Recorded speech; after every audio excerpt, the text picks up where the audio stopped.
Assalamualaikum warahmatullahi wabarakatuh. Terima kasih atas kesempatan yang telah diberikan kepada saya. Perkenalkan, nama saya Tazkira Maya. Pada kesempatan kali ini, saya akan menjelaskan mengenai contoh kasus pemberantasan korupsi dalam bidang jasa konstruksi. Sebelumnya, saya akan menjelaskan mengenai korupsi pengadaan barang dan jasa adalah yang paling lumrah dan mudah. Korupsi secara umum merupakan tindakan pejabat publik, baik politisi maupun pegawai negeri, serta pihak lain yang terlibat dalam tindakan itu yang secara tidak wajar dan tidak legal menyalahgunakan kepercayaan publik atau masyarakat yang dikuasakan kepada mereka untuk mendapatkan keuntungan sepihak. Berikut ini merupakan uraian salah satu contoh kasus korupsi di bidang jasa konstruksi. Nama kasusnya yaitu KPK tetapkan tersangka baru kasus suap di Lampung Selatan. Adapun sumbernya yaitu CNN Indonesia dengan penulis Andre Novelino. Jenis kasusnya yaitu merupakan korupsi suap menyuap. Instansi yang terlibat yaitu Dinas Pekerjaan Umum dan Perumahan Rakyat atau PUPR dan pemerintah daerah Lampung Selatan. Orang yang terlibat yang pertama itu bernama Hermansyah Hamidi yang merupakan Kepala Dinas Lampung Selatan 2016-2017, Zainuddin Hasan yang merupakan mantan Bupati Lampung Selatan, dan yang terakhir yaitu Agus Bakti Nugroho yang selaku staf ahli Zainuddin. Selanjutnya itu kisaran kerugian negara.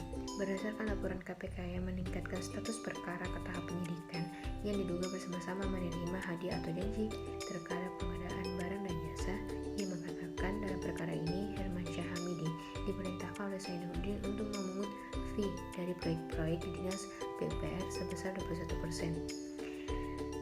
Dana yang diserahkan oleh rekanan kemudian diterima oleh Hermansyah yang kemudian disetorkan kepada Zainuddin Hasan melalui Agus Bakti Nugroho sekitar 72,74 miliar. Adapun besaran dana yang diterima bagian nilainya kelompok kerja ULP sebesar 0,5 sampai 0,75%. Untuk Zainuddin selaku bupati sebesar 15 sampai 17% dan untuk Kadis PU sebesar 2%. Selanjutnya itu hukuman yang akan diberikan.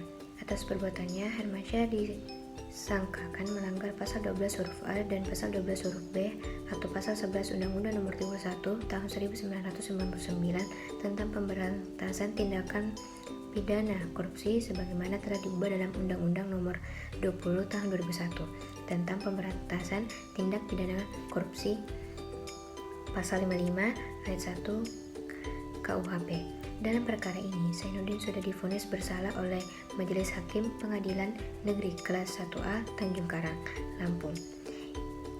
Ia dijatuhi hukuman 12 tahun penjara. Zainuddin dinilai terbukti melakukan tindakan pidana pencucian uang atau TPPU suap fee proyek di Dinas PUPR Lampung Selatan.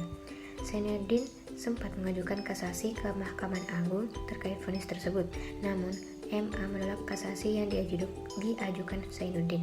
Dengan kata lain, Zainuddin tetap harus menjalani 12 tahun masa penjara. Yang terakhir yaitu pendapat saya mengenai tentang kesesuaian hukum yang ada pada kasus ini. Menurut pendapat saya, hukuman tersebut telah sesuai sebagaimana yang telah tercantum dalam pasal 12 huruf A dan pasal 12 huruf B atau pasal 11 Undang-Undang Nomor 31 Tahun 1999 yang telah diubah dengan Undang-Undang Nomor 20 Tahun 2001 dan juga pada pasal 55 ayat ke-1 KUHP dengan alasan hal tersebut tergantung pada tuntutan jasa tindakan pidana korupsi dan selanjutnya tergantung pada putusan majelis hakim dalam musyawarah untuk memberikan vonis kepada tersangka baik berupa pidana penjara dan pengganti uang denda. Untuk pidana penjara merupakan pidana pokoknya sendiri, namun apabila denda tidak sanggup dibayar, maka hukuman pidana penjaranya akan ditambah sesuai dengan ketentuan yang berlaku.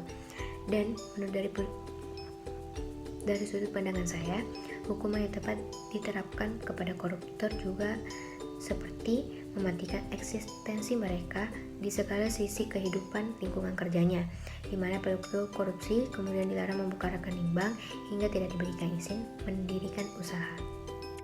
Mungkin cukup sekian yang sempat saya sampaikan pada kesempatan kali ini.